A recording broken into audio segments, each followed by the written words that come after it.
We have a very special guest on the show today. Glenn Beck joins us here in just a moment to share his prediction for the upcoming election. Who's going to win? I ask him, and he has an answer. I also ask him, is there going to be a Black Swan event coming soon? And if so, what is it going to be? Will the 2024 presidential election be free and fair, or is there going to be cheating again? Who was behind the Trump assassination? Was it the Secret Service? Is our government to blame for the fact that Trump was almost murdered? Who is actually running our country, aka who forced Joe Biden out of office? And of course, the question of all questions, are video games an unattractive hobby for men? All this and more on The Liz Wheeler Show. It's a new season of The Liz Wheeler Show. What this show won't be, boring, old, ineffectual commentary. Go tune into Fox if you want the generic political yammering that got us into this mess. Small assumptions allow big lies. So The Liz Wheeler Show will challenge everything. On this show, it's be based or our country dies. What does it mean to be based? Stay tuned. All right, guys, welcome back. Today's episode is sponsored by First Cup Coffee. Go to firstcup.com and use my promo code Liz to get 10% off your order. That's firstcup.com, promo code Liz for 10% off.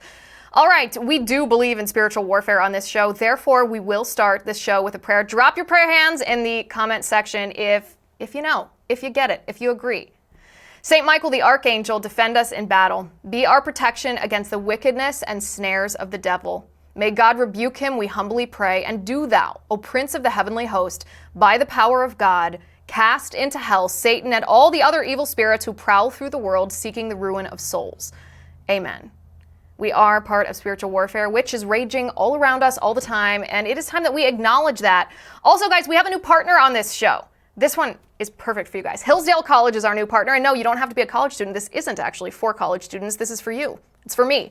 Hillsdale College is now offering more than 40 free online courses in the most important and enduring subjects. For example, you can learn about the works of C.S. Lewis, the stories in the book of Genesis, the meaning of the U.S. Constitution, the rise and fall of the Roman Republic, or the history of the ancient Christian church with Hillsdale College's online courses. And it's all available for free. Yes, you heard me correctly, for free. I personally recommend that you sign up for C.S. Lewis on Christianity. It's a 7-lecture course. You'll examine some of Lewis's classic works, including Mere Christianity, the Screwtape Letters, the Abolition of Men, to see what Lewis had to say about scripture, prayer, suffering, joy, heaven, and hell. This course is also self-paced, so low pressure. You can start whenever, wherever. Enroll now in C.S. Lewis on Christianity to discover Lewis's core lessons regarding the truth and the goodness of the Christian faith and how to apply those lessons to your life. Go to hillsdale.edu/Liz to start. It's free. It's easy to get started. That's hillsdale.edu/Liz to start. hillsdale.edu/Liz. All right, we're going to have Glenn Beck join us here on the show in just a moment. And my goodness, you guys are going to love this episode. We talked about all the forbidden topics. But first, I want to talk to you about American Hartford Gold. In all the time we've been alive, the U.S. dollar has always been the primary currency. But that may not be the case much longer. Why? Well, because the U.S. dollar is facing unprecedented inflation. Our politics is getting increasingly unstable. Just look outside the DNC if you need an example of that. And as if that wasn't scary enough, the government is looking to take total control over all your money with a new digital dollar. Glenn and I are actually going to discuss this in just a minute. This is why it has never been more important than to take control over your wealth. Don't let your life savings become a casualty of failing banks or currency wars. Now is the time to call the only precious metal dealer I trust, American Hartford Gold. They'll show you how to protect your savings and retirement accounts by diversifying your wealth portfolio with physical gold and silver.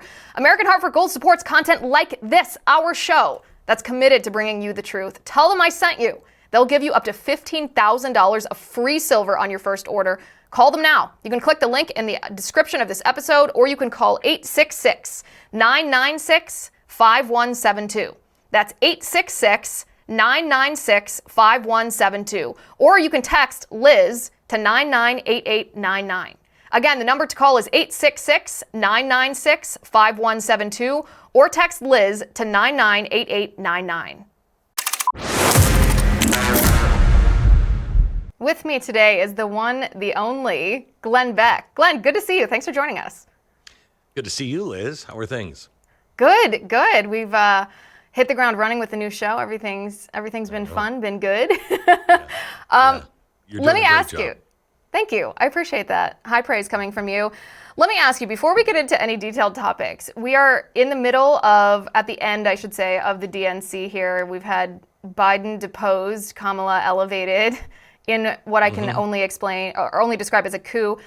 Polls show it going back and forth. I don't really trust polls to begin with, but what's your prediction here? Who's going to win this election?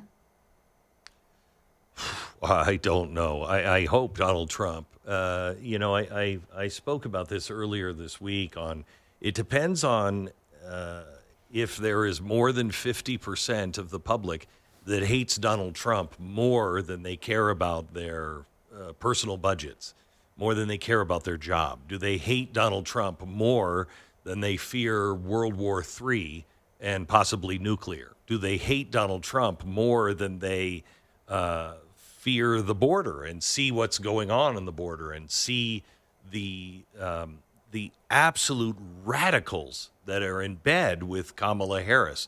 Do they hate Donald Trump more than they fear communism? I think that's an astounding hurdle to get over.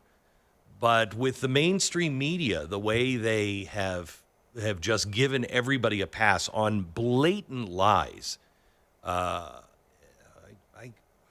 don't know. I mean, there might be. I don't think there is, but there might be. I'm not sure that the people who are the swing voters, meaning like younger people or this sort of unicorn demographic of suburban women, I'm not sure they even face that question. I'm not sure they're asking themselves, would I prefer a thriving economy or would I prefer communism? It seems to me that they're voting more on vibes. Yeah, well, that's a problem. The world's not really run on vibes. The world is run on intellect and careful study and history. And if you're going to vote for vibes, well, then we deserve to be destroyed. We really do, because we will be a menace to the rest of the world if we're just going on vibes, man. I don't know. I kind of feel like she's like a winner. That's insanity. And yet that's what we're seeing on TikTok here. Okay, I want to ask about one of these demographics. Maybe the mainstream media is portraying women to be a stronger voting demographic than they actually are, in the sense that the media says women make or break an election. Many women are liberal, even women who objectively have been underserved by leftist feminism. And it really is a question that Republicans shouldn't dismiss, but sometimes do. Why are so many women liberal? Well, I think that, the same reason why young men are becoming more conservative. It goes to biology. Men are the protectors. They're the ones looking over the horizon, and women are, generally speaking, the nurturers. And it takes both of us to be able to form a great society. Somebody who is looking over the horizon, and I think men see over the horizon and say, there is real trouble on the horizon. Women, on the other hand, are the nurturers and see, all of these victims now. And it's generally speaking in the in the wheelhouse of women to be more compassionate. And so with the way things are set now, everybody seems to be a victim and the white man is the bully. And so it makes sense to me that they would be drawn more to a socialist kind of place. And I think that's just because we're all living in our lizard brains right now. Everybody, the men are just, something's wrong, we've got to address it. And the women are in their lizard brains, and they're doing the same thing. We've got to protect it. We have to hold these people close and take care of everybody. If the media hadn't put us in lizard brain mode, I think this election would be a lot different. People are going to regret the way they voted. I really, truly believe if they vote for Kamala Harris. I think we are possibly done as a nation. I don't think there's any way around that. Done as the republic that we know. Imagine Kamala Harris sitting and negotiating with Vladimir Putin or Z or, Hamas. Imagine her and sitting down with Iran and what policy she would come up with. We are in grave danger. She is a Marxist, and quite honestly, I don't think very smart. Do you think she is an ideological Marxist? I know her father is a Marxist economics professor. Do you think she is? Yeah, everything that she says is a Marxist sort of thing. You know, when we unburden ourselves from the past to see what can be. Well, what she's actually saying there is, if we just unburden ourselves from the things we know are true in the past, we can come up with all kinds of reimagining of the police and of the economy and everything else. That doesn't make any sense unless you're a Marxist. It's like critical consciousness reimagined just for a political slogan. Like teach people to look at the world through the lens of Marxism, but call it something else. Correct.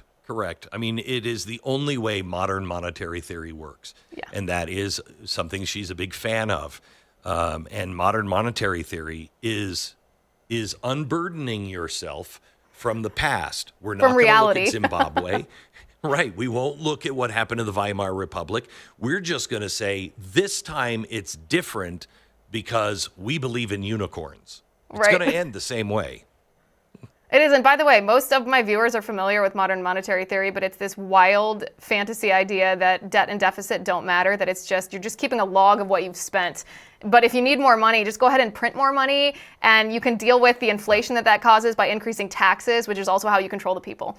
Joe Biden had... Yeah, it's less on taxes and more on price controls. The reason why modern monetary theory can work, they think, is if they have absolute data on where the money's being spent at any given time, immediately, they'll be able to shut it off. This is why, the central bank currency is so terrifying. You get into digital currency from the United States Federal Reserve, then they control everything. And so if the price starts to go up, let's say on gasoline, well, are you an essential worker? If not, we're going to make sure that your money no longer works to buy gas. If something is getting really hot in the market, and let's just say some widget is going up in price, they need to control that. So they'll just shut your currency off. So only the people who they deem absolutely need it can buy it. It is price controls on steroids. It's total control of the economy. The Canadian trucker convoy times 1,000. And when I say taxes, they're going to use them as social control. They're going to use them as social control to keep people on the U.S. dollar, because otherwise, obviously, we would all just switch to cryptocurrency or gold and silver if our money is being devalued. But if you have to pay your taxes in the U.S. dollar, then you're going to have to keep working for the U.S. dollar in order to have the money you need to pay taxes. So it's totalitarian. Right. The central bank currency is going to happen when the dollar really starts to take it on the chin, and we'll just be so out of control, and there will be an emergency, and the banks will close down for a few days, and then they will reintroduce the dollar as a digital currency. Mm-hmm. And they will say at first, we'll give you, if you join us, we'll give you 120% of your money if you convert over to this. And it may remain that way if you're a special person. You're a one-legged prostitute with one eye and you're half Indian. Then you might always get 120%. But if you're a white guy who has been wealthy, you will probably get 80%. Look it up. This is what Janet Yellen talks about. And that number will come down further and further the longer you hold on to your money. But the key on digital currency from the Fed, unlike Bitcoin, you can never take it out of the Fed system. So it's always theirs. And if they want to incentivize you, they can add money. If you've done something that they don't like, they can take that money away. the money can have a time expiration. If they need you to spend your money right now, they will say, spend your money today because tomorrow there's only going to be half of it left. It's like airline it's miles, total but imagine like control. American Airlines being in charge of all of your finances. Everyone's head would explode after one day. It would be dreadful. Oh, So you yeah. mentioned an emergency is going to precipitate this transfer to a digital currency. What do you mean by that? Like a black swan event? I mean, we have so many. I mean, it's hard to see the sky from all of the black swans that are in the sky right now. I don't know what kind of event it will be. It could be many things. It could be riots on the streets. The United States, if we really go unstable, that's when the BRICS nations will say we're uncoupling from their currency. If we continue to spend the way we do, they'll uncouple. And that would just cause a loss of our, world reserve currency status. And we're Mexico overnight. I think war is on the horizon, and a very bad war. Like with Russia or a civil war? Could happen. Well, I think both could actually happen, but I think we're closer. Well, I can't say that anymore. I can't tell you what the world will look like on January 20th. And I've done this for, I'm approaching half a century in broadcast. And I started when I was 13 years old, and I have seen all kinds of stuff happen. And for the first time, I cannot predict how this is going to turn out in the next 2 or 3, 4 months. By the time we hit January 20th, America could be over. America could be in flames just internally. We could be in the midst of a massive battle throughout the world. We could all be broke. I have no idea. The black swans that are flying in the sky, you'll just look at what's been happening at the convention. You have 219 different radical groups. 60% of them are from out of country. They represent all of the worst terrorist groups on the planet. 144 of these groups have direct ties to the terrorist group directly and stand by October 7th and think that was totally fine. Those are the people surrounding the DNC. Those are the people that earlier this week, Joe Biden said, they've got a good point. They have a good point. These people are coming in from all over the country or all over the world, and they're countries that hate us. 19 different countries that are really our enemies. And they're surrounding the DNC, and no one's talking about it. I said in 2008 that, communists and anarchists and progressives and Islamists will work together, and they will sweep the world into chaos. And when they see that moment, they'll strike America. And when I said that, everybody made fun of me because how are these groups going to work together? Well, they are working together now. And they may not be calling each other up, but they all sense America is on her knees right now before she gets up. We have a weak moment, and they'll all say, now, go now. You're going to be overwhelmed. It's like new drone wars. That aircraft carrier may be huge, but can it handle 50 or 100,000 drones at once? Probably not. It's terrifying, actually. It also is like you see these protesters outside of the DNC, and you're just like, why were they allowed to come into our country when each and every one of these individuals has a verifiable trail of ideology that is anti-American, anti-Western civilization, radical Islamist, and really anti-humanity? It's remarkable. I mean, I said this on the show yesterday. I looked at these protesters and I thought, this looks like a foreign army. It doesn't look like American citizens exercising their First Amendment rights. It is a foreign army. And I'll tell you, the best thing that could happen for the Harris campaign is that they remain calm and don't set Chicago on fire. If they make news, people will start to investigate who are these people, and it will tear the Democratic Party apart. Nobody wants those people on our streets. That's why mainstream media is just saying they're protesters. They're not identifying who these people are. They are way out of the mainstream. Well, it's also, I mean, Kamala Harris is already kowtowing to them, which is why she picked Tim Walz instead of Josh Shapiro, when Josh Shapiro would have been just objectively the more strategic choice, since Pennsylvania is probably going to be the state that decides the election. Talk to me about the election in a security sense. I'm fairly cynical about the state of election security because I know that some Republicans and some Republican groups tried to do some things to bolster election security. I don't think they did enough. I don't think they did enough soon enough. I see no reason why the Democrats wouldn't try to do what they did in 2020 again in 2024, but worse because they're emboldened. Am I being too cynical? No. They're not only because they got away with it, and they've had 4 years. They've had 4 years at the controls.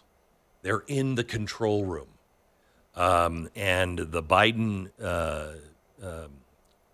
executive order that happened, that he signed the first week, that Congress cannot get any details on, that was government-wide, to make sure that you are working with NGOs to get people to sign up to vote.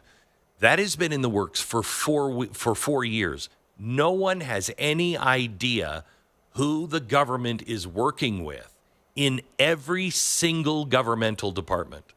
I think you're going to see fraud at an epic level. And this is extraordinarily concerning to me because while the party says they're trying to fight misinformation, just the speeches on Monday night at the DNC was full of such obvious, not misinformation, malinformation. They know that this is wrong.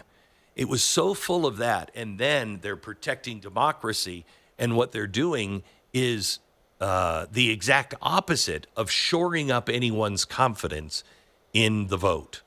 I fear for our country if Donald Trump wins. I think they're going to not only question it, they'll say it's a stolen election. They'll do everything they can, and they will set the streets on fire.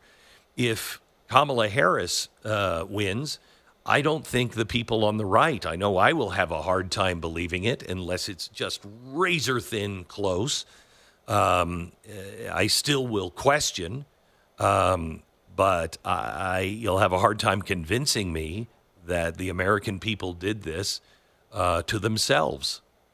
But maybe. But what happens when people no longer believe on either side that the vote is legitimate?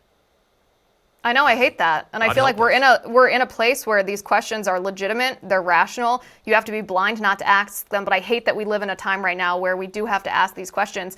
So, if Donald Trump does win though, and of course I agree with you, I think the left is going to set streets on fire, they're going to question it, they're going to claim, Russia or somebody did it. They set the playbook already for what they're going to do. But they have an additional weapon in their arsenal this time because they have these convictions. They have this lawfare against Trump. Do you think it's at that point that they will try to actually put Trump in prison? I think they might do it before then. Really? I think this judge in New York, he's going to come out in September. I think they're going to try to do it even before. And if they do, again, they will be setting people's hair on fire. You have to ask yourself, what is the benefit to poke people over and over and over and over again, and try to get them to react? Joe Biden says he's a uniter. There's no way he's a uniter. Nobody's even talking about what can unite us, and that is the Bill of Rights, and actually meaning what you say. Not saying, hey, we're for justice for all, and then having a two-tier justice system. We're for democracy and the rule of law, and then doing what they're doing. The United States government, the federal government, has no place in signing people up. It is absolutely 100% unconstitutional. They don't care. They don't care. Why wouldn't you go and root out the problem in the Secret Service? Why would you, if you weren't involved in it, and I'm not saying that they were, but you certainly, if you're trying to create a country that is united and secure, you would never handle the investigation of the attempted assassination on Donald Trump the way they are. They're doing nothing to instill confidence and doing everything to go the opposite direction. And the lies are so remarkable when they come out and say and question the Supreme Court because they can't get their way. And they question the Supreme Court and accuse the Supreme Court of strengthening the presidency so Donald Trump can be a dictator. That is the exact opposite of almost everything that has come out of the Supreme Court in the last 2 years. They are weakening the administrative arm, and they should continue to do that. Yeah, I mean, you asked this question of what's going to happen if you keep poking people. What's the end goal? That's actually when I think that they will try to imprison Donald Trump. I don't know whether it's going to be before the election. I don't know if it's going to be after the election. I don't think they're going to do that until they want violence, until they want. The left right now is kind of famous for claiming that conservatives want a civil war, and they're doing this to prepare the country because they're the ones that actually want a civil war so that during that chaos and that violence, they can come in and they can seize controls under the guise of providing security and then impose their communism on us. They're going to use putting Trump in prison to be that moment. That's the black swan that I have my eye on, because there's going to be some crazy conservative who commits some act of violence because that person is crazy, but also has righteous indignation over the injustice that's been done to Donald Trump on our behalf. And they're going to use that person to demonize all of us as basically terrorists and seize control of everything. So the one thing that everybody has to take a breath on is, first of all, if there's a civil war in America, there isn't one country on planet Earth, except maybe Israel, that will come to the defense of the conservatives. Not one. We will be known as rebels, outlaws, horrible human beings that just want death and destruction for all children and, whatever. Look at what's happening in England. In England is exactly what is happening here. We are flooding the country with God only knows whom. They do not have our same values. They don't have any intention of becoming American. Maybe some do, but the vast majority most likely do not. It is causing unrest in our streets. It is causing us to print even more money. We are taking our homeless and just saying shoo while we replace them with this new homeless group of people that are getting 5-star hotels. They're getting fed every single day. Why would you do that? Well, that's what the people in Great Britain are asking. And there are some bad elements that have been asking that as well. But the vast majority of people are saying, you're destroying our country. What are you doing? Every time they go to vote, they get more of the same. They're told, you know what, we're going to correct it this time. And then it's more of the same, if not worse, the next time. At some point, you have a real problem on your hands. And all of the Western countries, strangely, are passing exactly the same laws. They're handling their population exactly the same way. So where's that coordination coming from? And what are they going to do? Well, we'll see what they're doing in Great Britain. They are shutting everyone down, and Great Britain has the balls to say at this point, no matter where you are, not in Great Britain, in the world, no matter where you are, you will pay for misinformation. They said if you tweet, even if you tweet, and then you're in another country, that they'll come after you. Like, I tweeted out after that. I was like, "Get lost, loser! The last time you tried to do that to us, we broke into a new country, and you went home crying in shame." I don't know if people have the same spirit that they had in 1776 to fight back against that tyranny now. No. I don't know if the infiltration of our institutions has been so complete that even if there is a large number of people who have that fighting spirit, if they could accomplish it.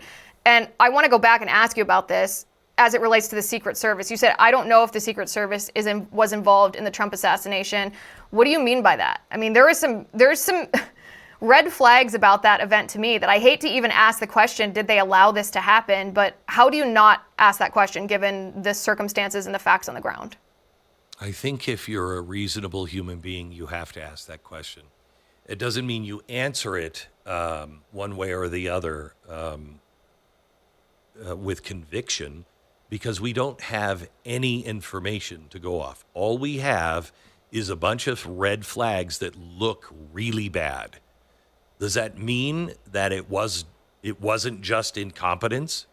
Maybe, but our government is so incompetent that it's possible that it was just incompetence. However, I talked to Gerald Posner this week.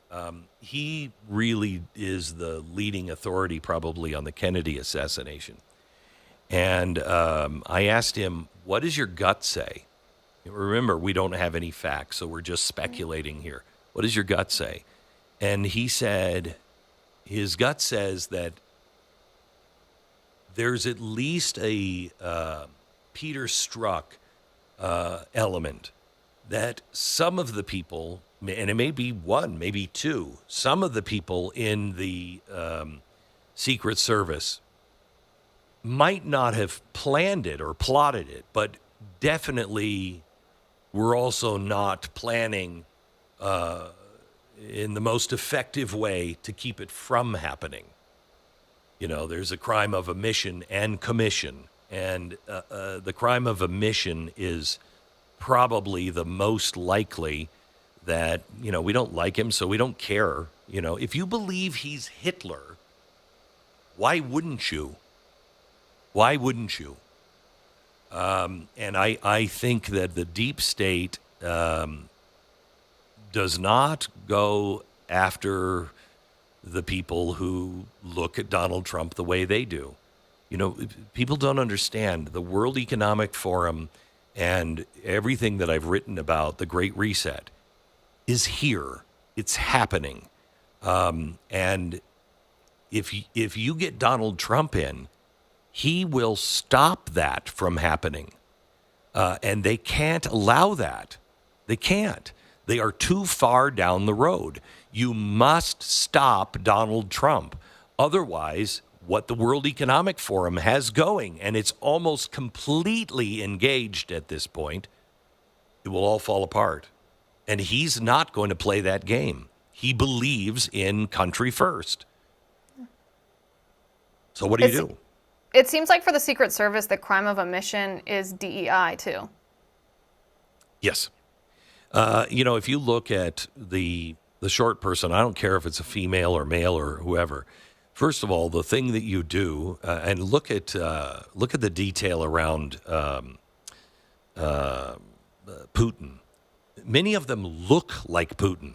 Okay, if you are a detail, you have people who are the same size and the same shape as the protectee, and they have to be at least as tall. Because if you are rushing him out and you're a head shorter than he is, well, I have a headshot. You have to have your security detail be able to cover that man entirely. That's irresponsible.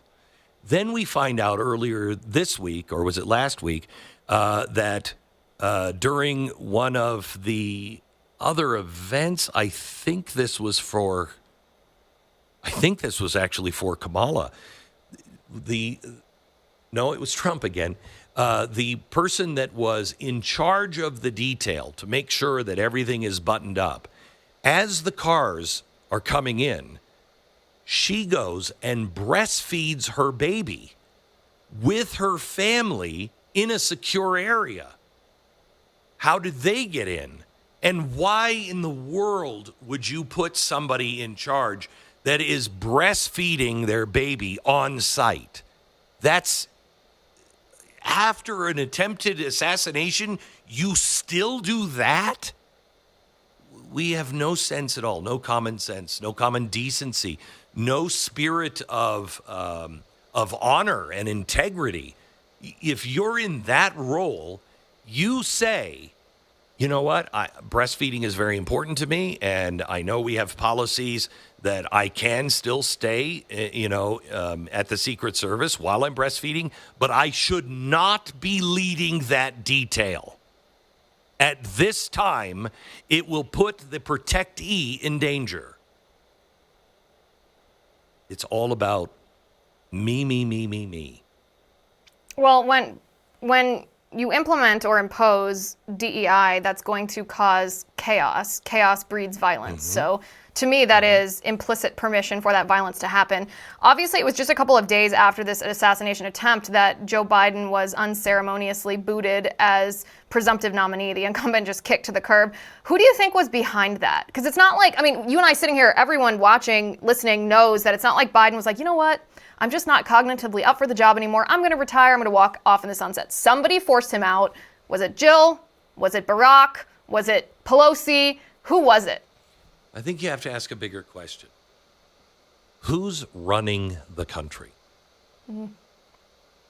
Who's actually the president?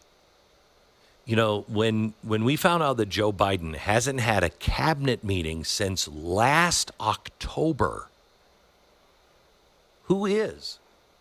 Who's putting things together? Who's issuing the marching orders? Who's coordinating? Or is it just all of the cabinet? They're just individuals that nobody knows their name, nobody elected them.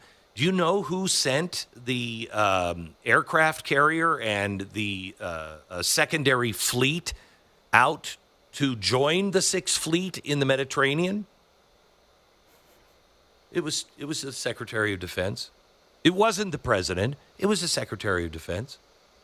You mean the guy who was on vacation and didn't tell anybody he was on vacation? That guy who's still in charge? The guy who was responsible for the execution of Afghanistan? Yeah.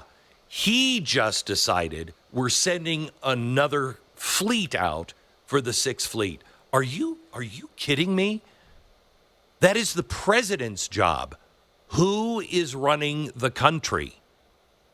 I could, if I knew that answer, I could tell you exactly who coordinated this coup.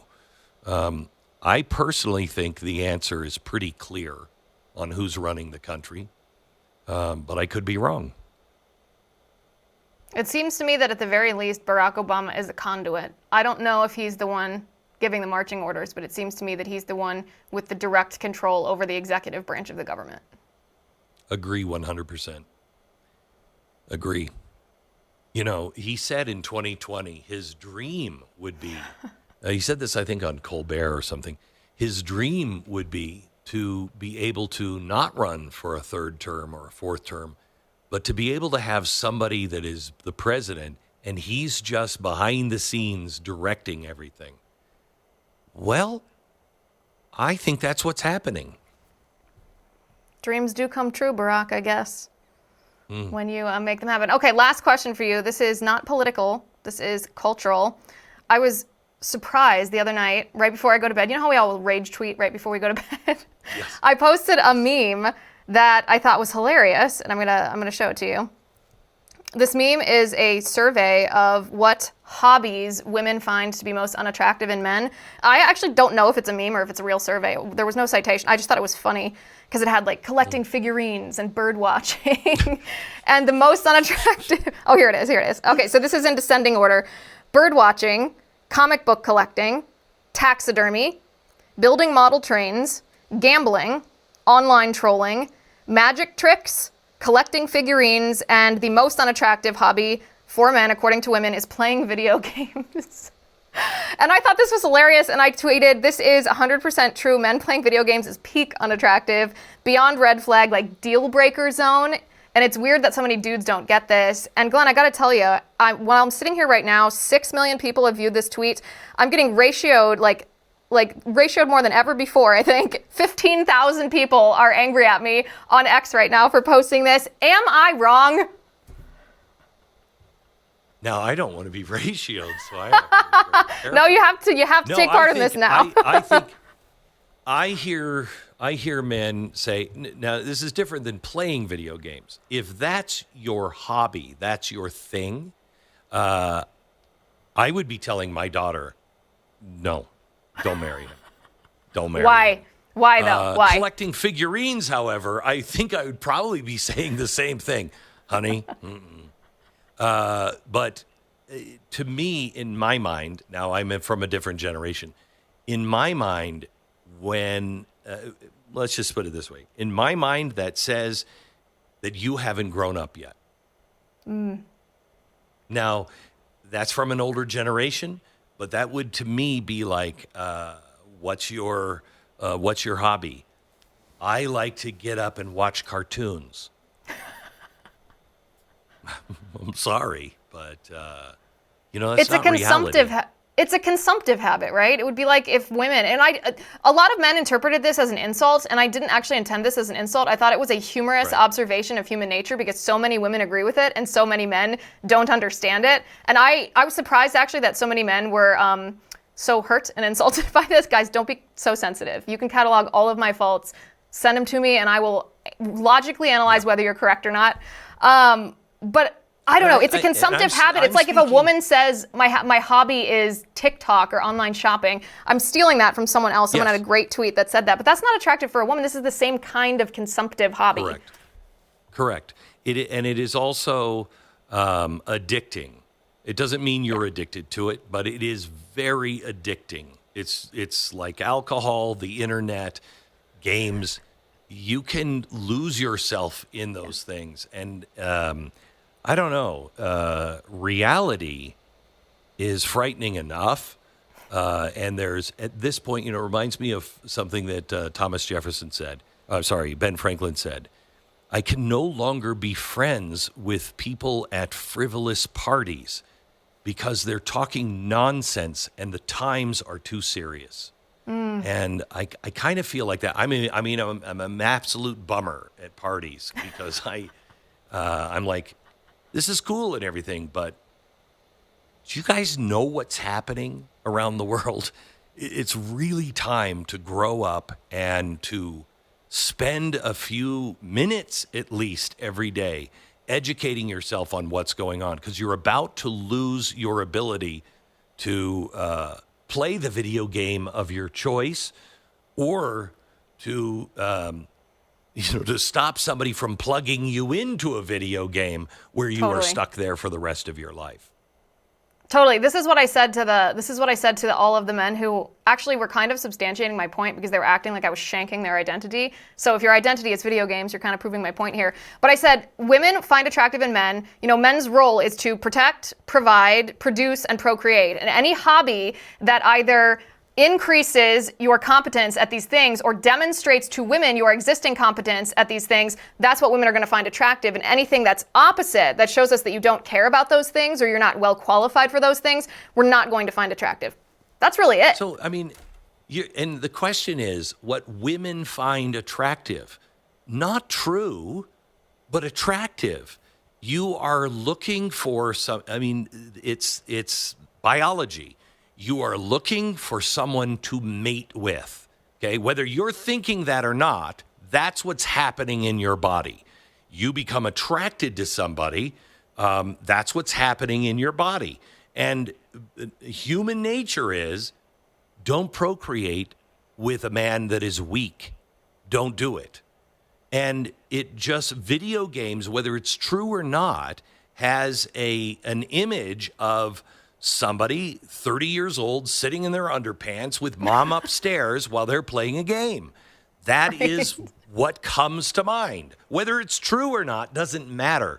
Perception is reality. Yeah, and that's not even taking into account what video games, I guess, the side effects, like it leads to more aggressive behavior and mental health issues and desensitization of violence and all that stuff. All right, Glenn, this was great. Thanks so much for coming on the show. I really appreciate it. Thank you, Liz. Appreciate it. God bless. All right, guys, your favorite segment and mine every week. We are going to react to the craziest, the most insane, the most hideous, heinous TikToks of the week. I haven't seen them yet. You haven't seen them yet. Let's react to them together. A lot of people are saying that Tim Walz is Minnesota nice. Tim Walz is not Minnesota nice. Tim Walz is just nice. Minnesota nice isn't really a compliment. Minnesota nice is you say something that sounds nice, but is actually extremely cutting. Think, oh, JD, I heard you wrote a book. Oh, I could never write a book. I'm too busy working hard at raising my family and paying my bills. It's so great you're finding time to play golf while you're running for president. I talked to the other gal who's running for president, and she just said she's spending too much time with the people to play golf. Not good for her. You know, she needs some leisure time too. You're doing it right. When that guy got you in the ear at the rally, I was so worried it was going to impact the rest of the election. Good thing it made no difference at all, though. So what she means is Minnesota nice is passive aggressive. It's hiding your true intentions behind a passive aggressive comment. In that case, Tim Walz is Minnesota nice, but instead of just hiding passive aggression, he's hiding communism. One of the greatest tricks the CIA ever pulled was convincing the American people that socialism doesn't work. You've probably heard it. You've probably heard people be like, socialism sounds great on paper, but it never works. This is always super interesting to me when I hear this because I always follow it up with a follow-up question. I go, what's your metric for something working? What metric are you using for success? Because I personally have run a business on a socialist platform for the past coming up on 11 years. Everyone who works at the company gets equal pay. We don't operate on a for-profit model. We try to break even when there is profit, though. We distribute it up amongst the employees equally. And the business might fail, for sure. Businesses fail. But if it does fail, it will not be because of how payroll was distributed or because we had workplace democracy. It will be because of our need to compete on a free market system, which is a byproduct of capitalism that one business, even on a socialist platform, can't undo on its own. Okay, so she's actually right. It does depend on your metrics if you're determining whether socialism works. Because if you or I were determining whether socialism works, we'd say, well, does it make people freer? Does it protect their rights? Does it make the country more prosperous? Is it mutually beneficial? And the answer to that would be socialism does not work. But if you are a socialist and you are a tyrannical dictator, you don't believe in private property, you don't believe in individual liberties, then you might think that socialism in the Soviet Union or socialism in Venezuela or even communism in Cuba, you might think that that was wildly successful because your goal is different, which means your metric is different. So in that case, she's kind of right. Also, the only reason her business is working is because she's operating in a free market society. There's never been any rules or even any condemnation that I've ever heard from running your business however you want. You can pay your employees however you want. You can decide what you want to do with your profit. That's actually the great part of living in a free country and not a socialist country, is she made that choice for herself. You think she'd be allowed to make that choice in a socialist country? You think if her business profited in a socialist country, oh, wait a second. She wouldn't even be allowed to own a business in a socialist country because in socialist countries, the government owns the means of production and distribution, so she wouldn't have any say whatsoever in her own business. Unbelievable things Kamala Harris has done because the media will never tell you. Part 2. A transgender prisoner desperately needed gender reassignment surgery, but Kamala argued the prisoner didn't need it because Kamala was forced to by her job. But in private, she met with California's prison system and successfully convinced them to pay for trans surgery. I can't even tell if that guy's being real or a parody. If it's a parody, it's hilarious. If it's real, he's pathetic. But the parody would be funny because Kamala Harris actually did argue for your taxpayer money and mine to be used to fund the hormone therapy, cross-sex hormone therapy, and genital mutilation surgery for convicted criminals in the prison system. Can you even believe? You go to work, you work hard, you get paid in a paycheck, and the taxes that are taken out of your paycheck, which is painful every single week that you get a paycheck, is used to trans somebody. Somebody, not just somebody, but somebody who committed a crime against our country? Yes. Thank you, Kamala Harris, and thank you, I hope, parody guy, for bringing that to light. You're seriously going to disown your kid. Why? Because they go by a different set of pronouns and neopronouns and you want them to be? No, it doesn't bother me. I don't care. What other theory in? Okay. Transgender? Fine by me. Non-binary? Okay. Gender fluid? Again, it doesn't bother me because I'd rather have my kids be honest with me and communicate with me and be alive than dead. Okay? And if you're gonna disown them because they're not who you want them to be and demand them to be, they don't deserve to be your child then. We'll take them. We'll adopt them. They'll have a new home. Where they'll see us as a safe space, someone they can talk to, and not something to fear. Is that okay with you? Here. I did not mean to raise my voice. I do apologize. Here, maybe she can make you feel better. Now, we're gonna come home. We're gonna have a nice long talk about who you are and what we'd like to go by, alright? Welcome home, sir. And the left claims that they aren't grooming our children. That individual is the definition of the word groomer, telling children to run away from their parents and to come to her instead.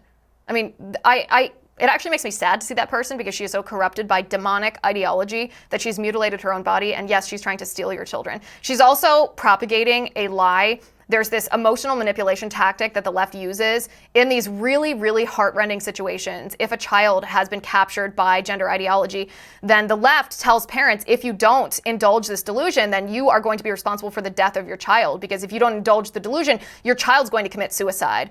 And that is emotional blackmail. It's emotional. It's beyond emotional manipulation. It's emotional hostage taking. It's also a lie. Children that undergo transitions, social transitions, pharmaceutical transitions, or surgical transitions, their rate of suicide actually increases in the years after their transition.